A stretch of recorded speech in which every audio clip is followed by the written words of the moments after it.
want to come back to the book and the purpose of the book. So this is the last question. We're at time. We gotta go. Sorry. Yep. Well, that's almost a first, not an absolute first, but to have a member of staff of the former Vice President of the United States actually speak up during the interview to say that we were going too long. I didn't expect that.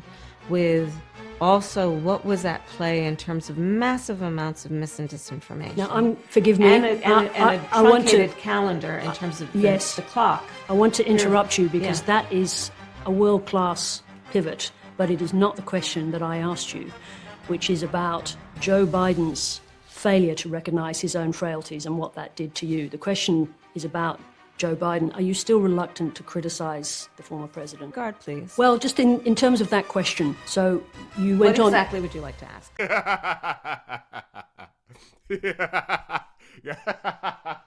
Guys, this might... Look, the editing on this video might be a little weird because I actually didn't know the full context it is prior to me recording. But look, I thought that Kamala, just got a little, antsy in this interview, but she actually rage quit the interview. She said, cut. She said, this is over. Look, this interview went poorly. I'm going to try to edit this as best I can because Kamala was not having it. She wasn't having none of these tough questions. Like, how dare you ask me hard questions about Sleepy Joe? As far as I know, that was the only tough questions. I'm going to go ahead and react to this part as well. Let me go ahead. I'm seeing this at the end of already having another video ready to start editing. But let's go ahead and take a look here. By the way, guys, there's a new feature on YouTube where you can hype videos. So be sure to like the video, hype the video. It helps out a lot. Appreciate you. I want to come back to the book and the purpose of the book. So this is the last question. We're at time. We gotta go. Sorry. Yep. Well, that's almost a first, not an absolute first, but to have a member of staff of the former Vice President of the United States actually speak up during the interview to say that we were going too long. I didn't expect that. But coming back to the interview itself, it seems to me at its very heart, there is a reluctance on the part of Kamala Harris to actually spell out and talk about the issues that Joe Biden had as president. Wasn't Joe Biden then, to put it on him, wasn't his refusal to recognize his own frailties the reason that you faced a nearly impossible task? I ran against Donald Trump for president, and Donald Trump ran on what does Joe Biden and his frailties have to do with Donald Trump? It has nothing to do with anything. Let's keep going. On a platform that was in large part, I believe, misrepresenting his intentions to the American people. I do believe that there are a fair number of people that voted for Donald Trump who believed him when he told them that his first priority on day one is going to be to bring down prices. And he didn't. And you combine that misrepresentation of intention with also what was at play in terms of massive amounts of mis and disinformation. Now, forgive me. And a truncated calendar in terms of the clock. I want to interrupt you because that is a world-class pivot, but it is not the question that I asked you, which is about Joe Biden's failure to recognize his own frailties and what that did to you. The question is about Joe Biden. Are you still reluctant to criticize the former president? In what regard, please? Well, just in terms of that question. So you what went on... exactly would you like to ask? Be more specific, if you don't mind. Kamala Harris is acting confused. You talking about a world-class pivot. This is a world-class gaslight because she's acting like, I don't understand what you're talking about. Ask the question again. Like, can you repeat the question for me?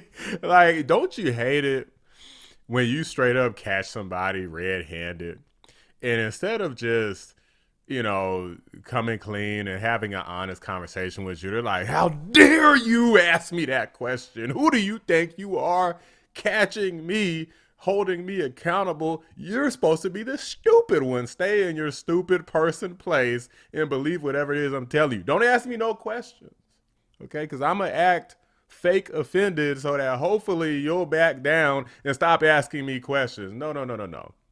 You're running to be the president of the United States, or at least you were before you got your butt handed to you by President Trump, before you got swept, and you're telling me you can't even answer basic questions? Why hold on to this lie? Let's keep going. Was it Joe Biden's decision, his failure to recognize his own frailties in that position that put you in the position that made it almost impossible to win that race. He was not frail as President of the United States. But he had frailties. We all saw the debate. I do believe that Joe Biden had the capacity to be President of the United States, and I have never doubted that he had the capacity to be President of the United States.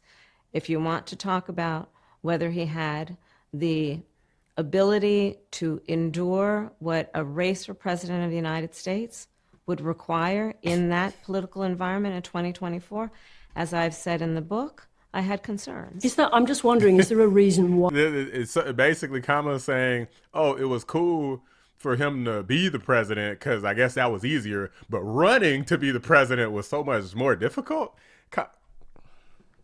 I'm trying not to call this lady out her name. I'm sorry. Why you won't go to that prolonged frailty question. Now, we saw the debate. We saw the difficulty he had marshalling his thoughts. I have answered that question. I do not believe I think it's just hard watching the debate to see how there could not be a problem long term with someone who can't marshal their thoughts. I'm not saying his acuity wasn't present. I talked about that in the book. And I also mentioned the context in which that debate occurred. And you'll probably remember how I talked about that in terms of what his travel schedule had been, that what he had been enduring in terms of the timing of that debate. I talk about it extensively in the book. I'm not shying away from that. That's why I wrote it in the book, because I do know it's a question people had. So you're here now and you sit up here talking about the book. Oh, he had a tough travel schedule. He had jet lag. He was just tired. But he should be the president. He's a little tired. He's a little sleepy. But he should be the president. This lady is a joke. Guys, I wanted to say this earlier. I wanted to let the clip go ahead and finish out. But listen, why do these crazy Democrats in modern times just hold desperately on to the lie? Clearly, it doesn't work anymore. Look, you don't have to agree to say things the way that this lady said it. You could say, you know what, Joe Biden wasn't perfect, but, I think that he did a good, you say something like that. I think that overall he's better than the alternative. Or, Joe Biden, I had some concerns about him. It got worse over time. What are you going to do? Something that's honest. I feel like that would actually be honest. Maybe you didn't think it was so bad because it wasn't as bad. He should have never been president to begin with, but it wasn't as bad at first. It clearly got worse over time. And she won't even acknowledge that. She just he had jet lag. It's in the book. Read the book. What she should have did, if she didn't already, because I didn't see the whole interview, she should have read the book and be like, yeah, I read it and you didn't really talk about that. So I'm here now. I got questions for you right now. That's what she should have did, because even though she pushed back like a little bit, she didn't really push back like really hard. You don't want these people to be in the same room as me, because I'm going to hold them to task. Ain't no, oh, I'm mad, so stop asking me tough questions. No. We going to have this difficult conversation. It's not going to be difficult for me, but it's definitely going to be difficult for you. Want to say it. I talked about that in the book. It's in the book, but it seems to me she doesn't want to say it on camera. I asked her that. She denied it, but I think there is still a reluctance there to criticize Joe Biden, which makes her current pivot a really difficult one, because she's Joe Biden's vice president. It seems she's still not prepared to completely condemn him, but she's got to be a character in her own right without Joe Biden attached in order to have a chance to run again. So that, before I came in, that was the heart of the interview, and it turned out to be the heart of the interview. Well, this is what I've been trying to get this dummy to understand, is how the heck are you going to differentiate yourself if you're just basically saying like, yeah, everything went well and I'm going to do the same thing that this person did. Of course, every person who runs for office who's following up on the last person needs to say that they're going to be different and better than the last person. Even if the last person was the most incredible person ever, you're still going to be better. If you don't say that, then why the heck would anybody care what the heck you're going to do? Obviously, people are going to be familiar with the shortcomings of the person who's currently or previously in office. So you need to differentiate yourself and say that you're going to be better. But if you're too stupid to do that, then whatever happens, happens. These are just my thoughts, guys. Let me know what you guys think. Drop a like on the video. Subscribe to the channel if you're new. I appreciate you watching the Black Anomaly Rising channel. Big shout out to my members, 655, Cat 3309, and Noodle. Could not do it without you. If you think about the argument that the book makes back to the 107 days, you know, it boils down to Joe Biden's decision to hold on, to put you in the position where you only had 107 days. Does your long association, though, with Joe Biden mean that the voters in the Democratic Party, it becomes impossible for you to run again with that association? Does that association now become the thing that stops you running again? You know, I've been on this book tour for a month. Tens of thousands of people are showing up for it. So I think there is an appetite for this conversation that I am having with the American people. Is there an appetite for Kamala Harris as president? We will see if I choose to run.